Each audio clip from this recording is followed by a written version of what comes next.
Not your average tabletop. Woohoo! Welcome to Not Your Average Tabletop. I'm Zach. And I'm Pepper. And today we're going to give our first impressions of Apiary. Yes. Buzz. Buzz. This is from Stonemaier Games. This is their second new game from this year. And yeah, we just received it this last week, and we played it once, and then I played it once with Michaela, so I've actually played it 2 times, and you played it the one first time. So it's first impression for him, kind of second impression for me. Just a full educated review. I know pretty much everything there is to know about this game. And to be fair, probably should have, although it's a first impression, so things could change. Eventually we'll do a full review. I'm sure, usually for Stonemaier games, we end up playing them quite a bit. So yeah, we definitely do. We really like Stonemaier games. Just to put that out there right away. And yeah, we actually, for our first play, used the Dies, I'm not sure how, Dizzy, however you pronounce that. We used that app. We've never used that before in a game. And it kind of just walks you through how to play, how you can kind of do each type of turn, because in this one, there's kind of, 5 or 6 actions you can do, which all are pretty simple once you know how to do them. And it kind of teaches you how to do all of those, and then kind of there's a bumping mechanism in there. It teaches you that, teaches you kind of the end game scoring and stuff. So we just went totally based off that. And with Michaela's play, I pretty much just taught her based on what I learned there. So nope, we could have maybe played it wrong. We might have missed a rule because we didn't actually ever read the rule book. So I was pretty impressed with that. So I would highly recommend looking at or using that app if you've never tried it before, because I thought that was very good. For sure. 'Cause usually we use Watch It Played, Rodney. He usually does a pretty good job, but even this time I was like, let's just see what this is, and actually it was pretty good. I thought. And I think it worked because I would say right off the bat that it is a, like I said, simpler game. The actions you can do all make sense. It's kind of all written on the board even, what they do. So once you kind of have played it once, it's easy to remember how it's played. It's just a kind of a worker placement game. So that's if you've played worker placement games before, it wasn't anything like really unique about that aspect, just because, there wasn't, it wasn't anything different worker placement wise outside of sometimes if the value was a 4, you got a bonus for that. Because in this one, your workers are actually kind of upgrading as they're getting bumped or getting drawn back, which is kind of, I would say, the maybe hook in this game is something different, a little bit different than other worker placement games, and then you're putting them out on these actions, and as they're getting stronger, they're kind of giving you better benefits at each of those places, and then if they're specifically a 4, which is the highest that they can get to, then they'll give you a bonus in each of those, along with the action that you're taking. But then once they get bumped from there, they actually hibernate, and that's kind of triggering towards the end of the game. Yes. So, after one play, I would say I was kind of excited about this one, but at the same time, I was like, I don't know. I wasn't. I feel like I was more excited for Expeditions than I was for this one out of the Stonemaier games this year, just because Expeditions was going back to the world of Scythe, kind of, and it's a game I really love, and I love the artwork in that one. This one has some good artwork. I think the font of the apiary on the front throws me off. It's grown on me. I don't love it for this one, personally. But it's fine. The rest of the artwork's good. I would say I was probably a little more excited about this one versus Expeditions, just because I'm not as big a fan of Scythe. But I would say they probably are pretty even, just because that one does also feel a little more established, and I believe that is Stegmaier design as well, where he did not have, I'm sure he had some influence in it, but just not a... He didn't have any influence in this. No influence whatsoever. But so that probably affects it a little bit, although they've had quite a few games that aren't from his design, like Red Rising is not Jamie Stegmaier, and that's... No, it is. Oh, it is? It's half him and Alex. Okay. So, one of the guys that works. Pendulum recently. Pendulum was not him, and Wingspan was not him. Wingspan, of course. Wingspan. That one's a pretty good one. What was the other recent one? I feel like there was another. Yeah, I know. They'll think of it. But yeah, so that doesn't mean that you're going to enjoy it any less. It's not Yeah. just his company. He doesn't do all the games, but I probably do. Does hurt the excitement just slightly then. If it's just like, you just. Obviously, you can trust it because it's still his approval. So it's not like I can't trust this game at all. It still should be given some credit just for that. So that might have lowered it a little bit, but obviously theme-wise was interesting, being bees in space, so that added a little bit, and the artwork as well looked really cool. And initially I wasn't as big a fan of the font as well with you, but it has grown on me, and once I saw all the components in person with all the little bees, wonderful miniature, they seem like dice. We've said it before, you just really want to roll them. I wish you got to roll them in the game. That would be totally not fair, giving people 4 valued workers, but All right. just great components all around. And gameplay-wise, I enjoyed the worker placement aspect of it. Like you said, it's pretty simple actions, and the twist is just kind of the benefits that you get based on the values of your workers. So it's not hard to do. It's just an interesting with positive things that you get. And I really love that you get those bonuses. Those feel huge when you place a 4 value worker, which makes me wish, which there are some ways that you can manipulate and keep them and pull them back without upgrading them, but I do wish that you got to use 4 valued workers more. And I still got, there was a turn where I had like 4 valued workers, which, so I got those bonuses, and that just felt so rewarding. I just wish that I got to do it a little more, and it feels like then after that just shot towards the end of the game, because I got to ascend or whatever hibernate those 3 Vs in a 2-player game. That's a pretty good chunk of triggering the end of the game, because it's once one person hibernates 7 times, or once you fill all the spots, which I think there were like what, 5, I think it's 8 spots. So that was what, 3 of 8, so nearly halfway to the end. Right. And maybe it's just because all that happened at once, because I kind of had manipulated them in that way. That's true. So maybe that's why I felt it. But once that happened, it was like, whoa, I've got to slow down a little bit here. Yeah. I would agree. It does feel like a kind of a simpler worker placement game where the most exciting part was the 4 Bs, but I feel like you don't get that many, because in a 2-player game, if you assume each person contributes half of them, each of you is going to get to hibernate 4 of the 4 Bs. So it's really not that many, and I think that was maybe my one kind of, and that's where maybe I need to read the rules just to make sure we're doing that right. But that was kind of the thing that kind of felt like, I feel like I wanted to do a little bit more in the game. But then at the same time, I mean, it probably felt like, as we were scoring and stuff, I'm like, that's probably about the right amount of stuff you want done, so you probably don't want it lasting too much longer than that. Because then at that point, you're just kind of adding more tiles. So maybe it was right. In both the games that I played, it was about the same kind of amount that got done, I would say. It was maybe a little bit more efficient in some ways in the second game, just knowing kind of how some of the things worked, and kind of went for maybe a few different things than I did the first time. Ended up scoring better, but I really liked the bee components and the kind of some of the other wooden tokens that they had. Tiles were fine, I'd say, and had decent artwork on them, but some of the components I'm not 100% sure. I think it works. So you've got these flat boards, which is fine, and then you've got these flat pieces that can add to your kind of ship, or not ship, but like is it your ship? I don't know what it.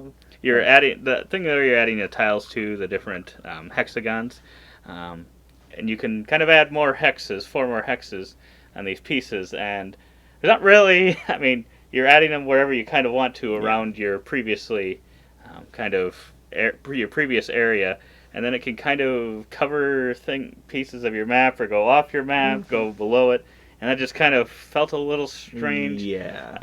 There's just something weird about that because they were all so thin. Yeah. Which they had to be because your tiles that you're placing on there, if it was thick, then it would like almost seem like it was a double layer. Yeah. So I get why those are also flat, but it kind of just seemed a little weird to me that they were coming off the map. Yeah, I mean, I didn't have a problem with that. You're the one who went and got 4 extra frames, but yeah, it did seem a little weird just to be like, oh, you have this kind of big board and there's extra space to place. There's some extra space that would fit on there, but then it's like after that it's gonna go off the map. And we've been told in like every tile placement game, like, oh, don't place a tile so that it overhangs the edge of the board, but apparently in this one you can. So that's.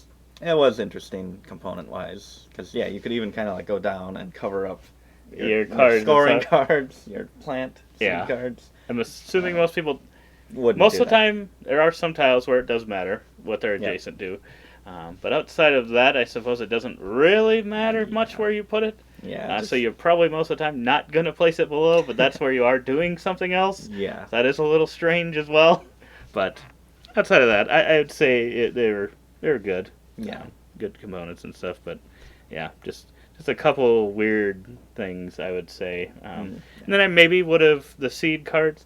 I maybe would have made a few more different designs of seeds because it was the same one for all the cards. Maybe if it was up to me, and I understand seed cards. 45.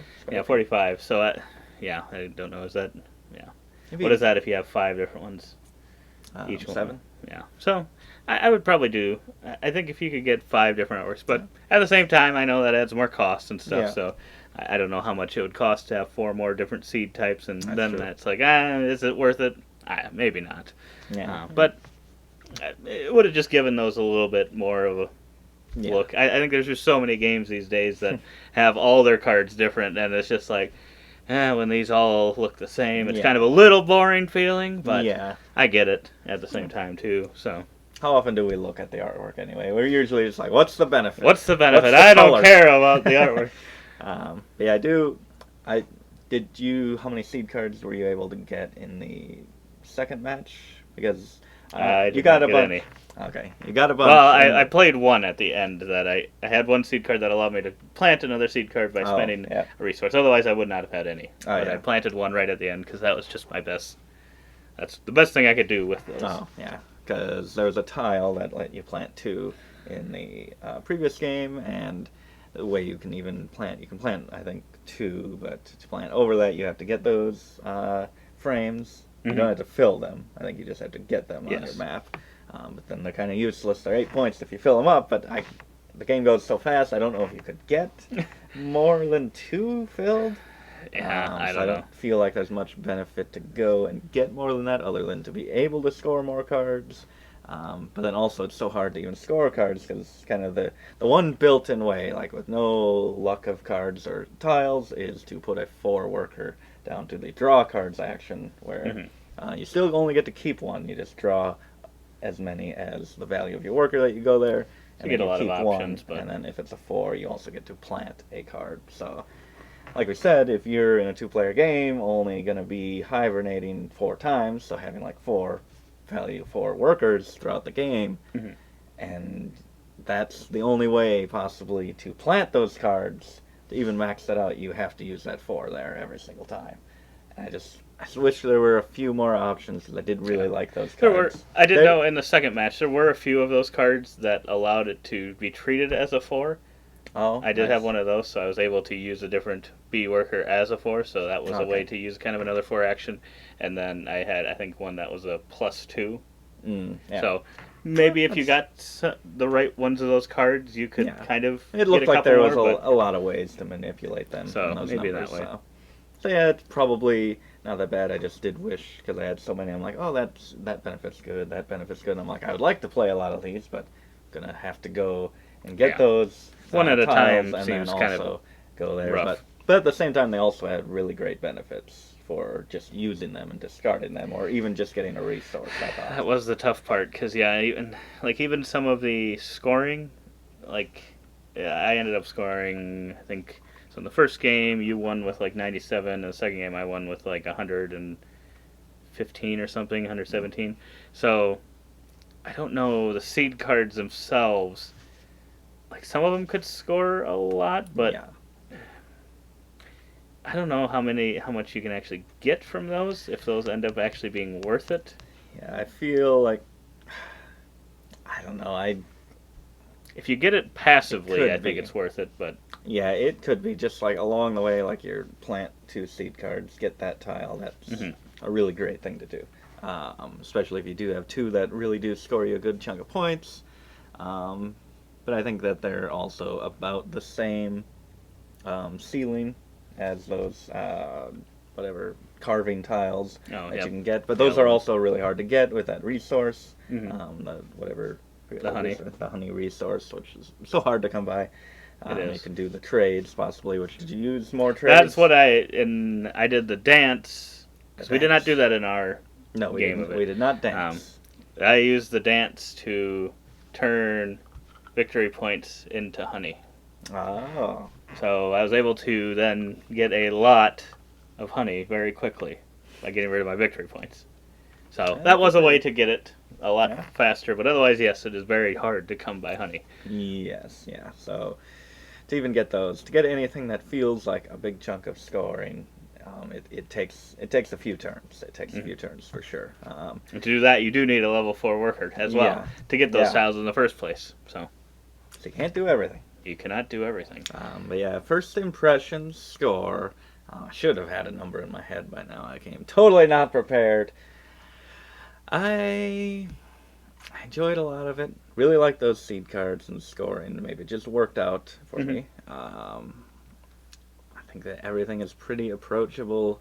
Exploring on the map. I don't know if the value of the workers is always the most important other than being a 4, but I did get a great upgrade tile early on that let me get tiles. Usually the column you can choose tiles from in the market is determined by the value of the workers placed there.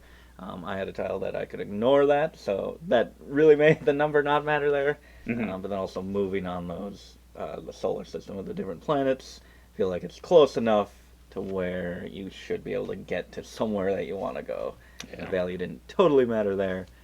So I feel like it could matter more, but I don't want it to be too strict at the same time to where it really gets crunchy and really matters too much. So I think it's a pretty good balance. I think I'm going to give this one an 8 first impression. Okay. Nothing groundbreaking, but some good, solid things with what feels rewarding terms. Yeah, I'm probably initially coming in at around a maybe 7.5 to 8. I thought there was some good rewarding stuff in here. I'm wondering over the long run of plays if it's going to feel kind of different. There are going to be different tiles coming out each time, so then you can kind of maybe focus on different things. And there are some, different maps and different starting tiles that you can start with, do some different things, so you can maybe focus on a few different aspects of the game. But yeah, I'll be interested to see if it does, with more plays, feel more and more interesting, or if it'll just kind of feel sort of similar. Just trying to maximize what you can do with your few amount of turns. Because with how fast it is, it feels like another one of those race Stonemaier games, but it's not really a race because. I mean, you do get some extra points if you have a majority in those hibernation things, but at the same time, it's not like being the first one to do it necessarily means anything. So it's weird. It feels like a race Stonemaier game, but it doesn't at the same time because you're not actually doing that. But kind of is. Yeah, it's kind of another one. But overall, it's a pretty solid game. If you're interested in this one, I'd. Maybe check out some more videos on it. And you can, if you want to see the components, you can check out our unboxing video to get a good look at those. Otherwise, I think that's everything. We hope to see you on that unboxing video. And as always, don't forget to keep on nibbling on our content and that honey.